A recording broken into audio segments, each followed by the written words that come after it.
rapport fut entendu dans la maison de Pharaon. Les rabbins commentent le rôle de la voix dans la prière. La relation cachée entre la voix et les séphirotes est expliquée par le fait qu'une voix intérieure peut être entendue, tout comme une voix extérieure, mais la voix intérieure est liée à la séphira de Zahir-Anpin d'une manière différente de la voix entendue. Nous apprenons qu'il existe de nombreuses voix différentes, et que celles qui comprennent la lettre Vav sont entendues différemment de celles qui ne la comprennent pas. Les rabbins concluent que lorsque le Créateur élèvera la voix qui ne comporte pas la lettre Vav, le peuple reviendra de son long exil pour l'adorer sur la montagne sainte de Jérusalem. La pertinence de ce passage: la parole humaine est intimement liée au divin. La voix peut invoquer des forces obscures et lumineuses. Différents mots et bénédictions entrent en résonance avec les nombreux mondes célestes qui habitent les hauteurs, chaque royaume apportant un rayon particulier de la lumière divine pour illuminer notre existence. Les anciens kabbalistes composaient des mots et des prières qui feraient rayonner la plus brillante des lumières dans ce monde. Ce passage nous aide à stimuler la lumière qui brille dans tous les mondes célestes. Il nous inspire à utiliser notre voix extérieure et intérieure pour ne produire que de l'énergie positive.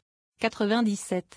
Et le rapport, voix, fut entendu dans la maison de Pharaon. Rabbi Abba a commencé la discussion avec le verset: mon âme aspire, en fait, elle se languit des parvis d'Hachem, mon cœur et ma chair crient du El vivant. Télim 84, 3. Venez et regardez, lorsqu'un homme prie devant son maître, il doit d'abord réciter ses bénédictions quotidiennes, et dire ses prières au moment opportun.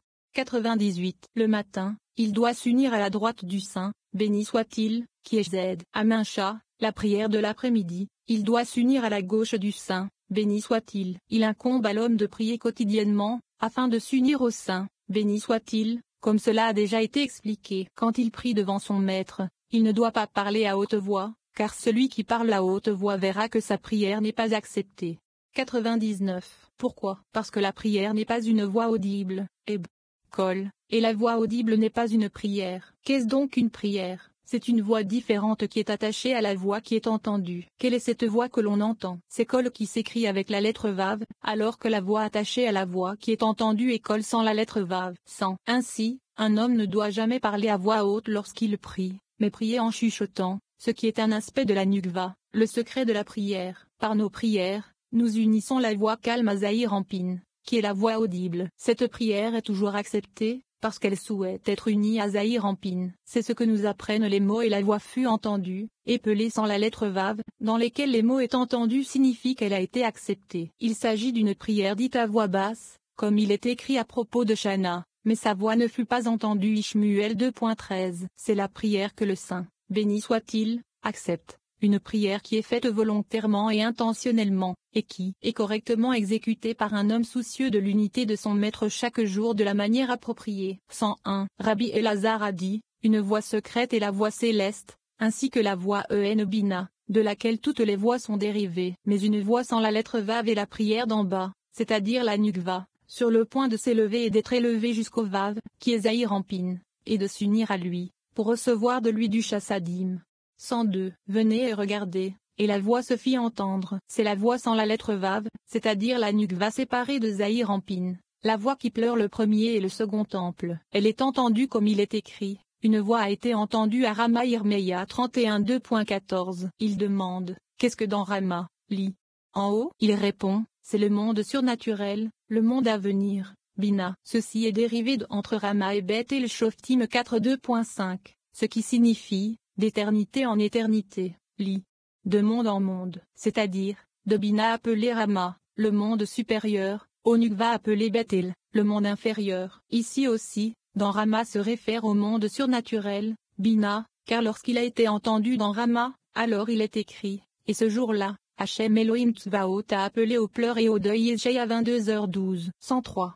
Et la voix fut entendue en haut au-dessus. C'est-à-dire que la Nukva est allée dans la colonne gauche de Bina, et alors les deux temples ont été détruits. Pourquoi ont-ils été détruits? Parce que la lettre Vav avait disparu de la Nukva, car elle habillait la droite de Bina, et la Nukva habillait la gauche de Bina. Ils étaient donc séparés d'un bout à l'autre. Il est alors écrit, Rachel pleure ses enfants, elle refuse d'être consolée pour ses enfants parce qu'il n'est pas Irmeya 31 2.14. Toutes ces lumières ont été arrêtées, et parce qu'elle n'avait donc rien à donner à ses enfants. Ceux-ci sont partis en exil. Il demande, pourquoi le verset se lit-il parce qu'il n'est pas, au lieu d'ils ne sont pas, c'est-à-dire au pluriel. Il répond, il est écrit, il n'est pas, comme nous l'avons expliqué, parce que son mari n'est pas avec elle. Si son mari, Zahir Ampine, avait été avec elle, elle aurait été réconfortée pour ses enfants. Société Anonyme Lumière n'aurait pas été arrêtée, et ses enfants ne seraient pas en exil. Mais parce qu'il n'est pas avec elle, elle n'est pas consolée pour ses enfants, et ils lui ont été retirés. 104. Venez et regardez,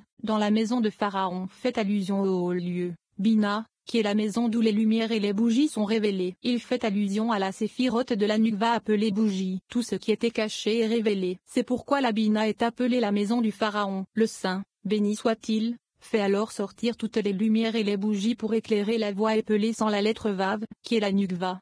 105. Venez et regardez, lorsque le Saint, béni soit-il, fera sortir cette voie, la Nukva, de la poussière, elle rejoindra le Vav, qui est Zahir Ampine. Alors, tout ce qui a été perdu pour Israël au moment de l'exil leur sera rendu. Ils se régaleront des lumières suprêmes qui leur seront ajoutées depuis le monde surnaturel, comme il est écrit, en ce jour-là, on sonnera du grand chauffard, et ceux qui étaient perdus au pays d'Assur, et les exclus du pays d'Égypte, viendront se prosterner devant Hachem sur la montagne sainte de Jérusalem. Yeshaïa 27 2.13. 11. Prenez des chariots. Pour vos petits. Les rabbins explorent la signification de la séparation du Créateur et de la Shekhinah, la présence divine féminine, du peuple d'Israël. Cela correspond à la séparation de Joseph et de Yaakov. Le fait que Yaakov se rende compte que Joseph est vivant poursuit ce parallèle, révélant ce qui se produira lorsque le Créateur et la Shekhinah seront réunis avec le peuple. La pertinence de ce passage, l'énergie convoquée par la méditation de ces lettres hébraïques accélère l'unification ultime de la Shekhinah et du Créateur, les âmes de l'homme et du divin. En outre, nous éveillons la lumière de protection et de joie qui émane de la Shekhinah. 106. Maintenant, il vous est ordonné de faire ceci. Prenez des chariots hors du pays d'Égypte. Bereshit 45 2.19.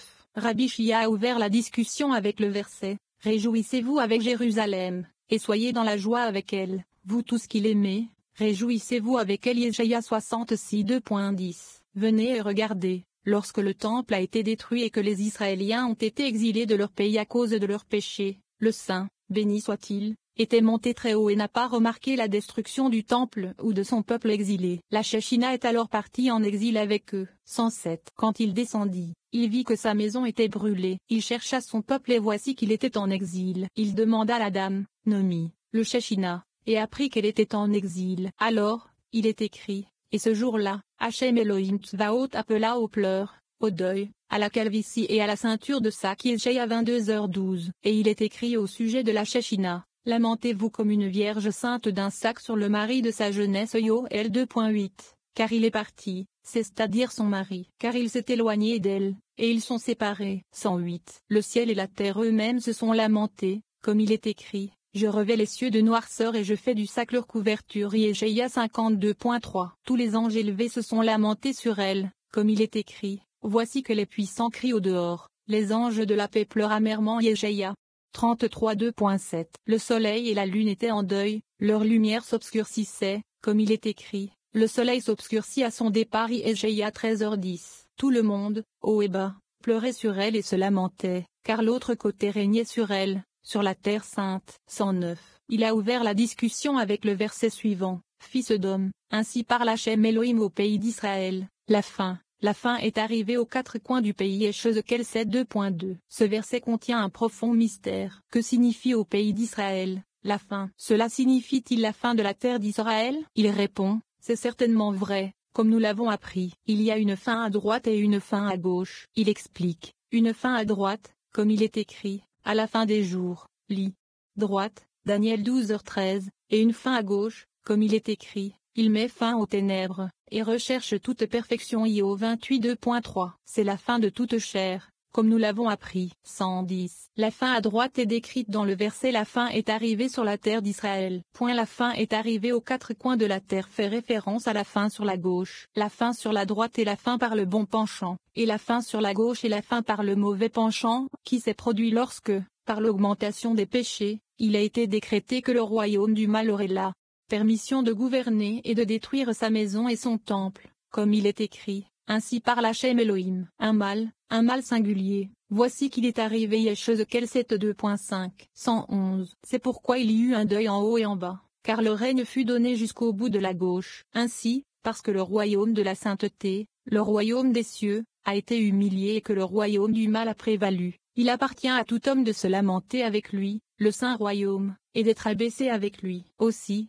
lorsque le saint royaume se lèvera, et que le monde se réjouira, il se réjouira aussi avec elle, comme il est écrit, « Réjouissez-vous de joie avec elle, vous tous qui étiez en deuil à cause d'elle. » Ésaïe 66 2.10.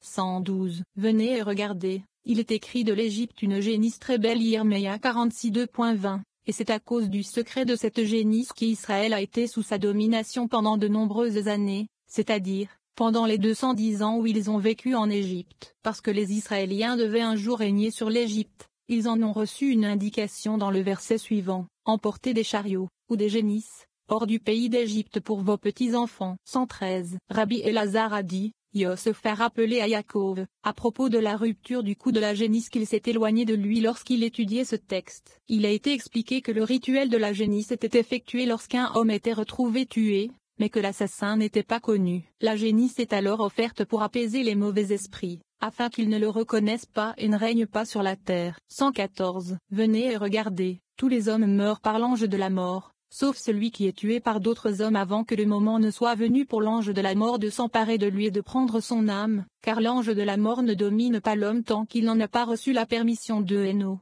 115. L'ange de la mort a donc le droit de régner sur lui, comme il est écrit, et on ne sait pas qui l'a tué. Devarim 21. Il a également la permission, puisque l'on ne sait pas qui a tué la victime, d'accuser ce lieu, la Nukva. C'est pourquoi les anciens de cette ville prendront une génisse. Ibidem 3. Afin de retirer le jugement de ce lieu et de le fortifier contre le pouvoir de l'accusateur, afin qu'il soit sauvé de lui.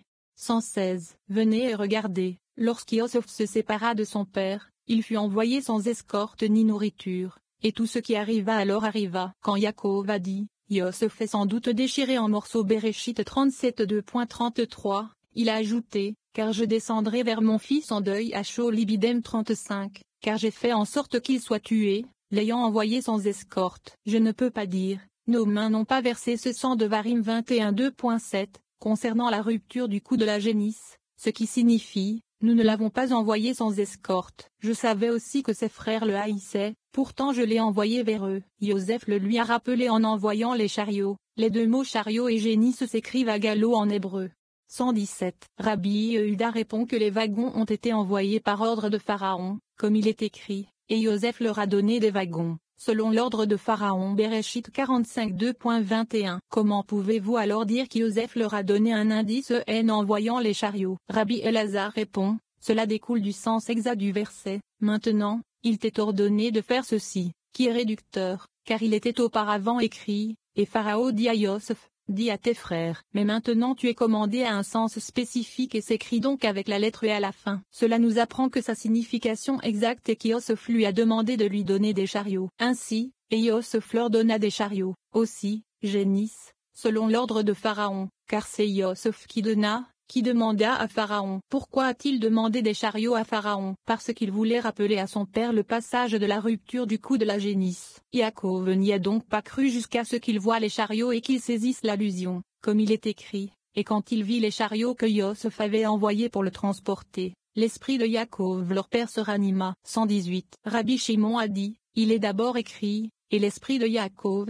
leur père, revint à la vie, puis il est écrit, et Israël dit, c'est assez. Yosef mon fils est encore en vie. Pourquoi le verset commence-t-il par Yaakov et finit-il par Israël? Il répond, premièrement, la Torah l'appelle Yaakov parce que la Shechina a pris part au vœu que les tribus ont fait de ne pas révéler qu'Yosef a été vendu. La Shechina était donc absente de Yaakov pendant tout ce temps. Maintenant que la Shechina lui est revenue, il est écrit, et l'esprit de Yaakov, leur père, se réveilla, ce qui est le secret de la Shechina, appelé l'esprit de Yaakov. Après que la Shechina ait été établie en lui, le haut grade est passé du grade de Yaakov au grade d'Israël. Nous apprenons ainsi que le haut grade ne s'éveille pas en haut tant qu'il n'y a pas d'éveil en bas. En effet, il est écrit ici, et l'esprit de Yaakov, leur père, se réveilla d'abord, ce qui fait référence à l'éveil en bas, puis il est écrit, et Israël dit, ce qui est l'éveil en haut. 119. Et Elohim parla à Israël dans les visions, Maro, de la nuit. Béréchit 46 2.2. Le mot Maro s'écrit sans la lettre Vav, ce qui le rend singulier et lui confère le grade de la Nukva appelée vision, et aussi nuit. Venez et regardez, le verset offrit des sacrifices à Elohim de son père Yitzhak. Béréchit 46. est écrit d'abord pour éveiller la gauche.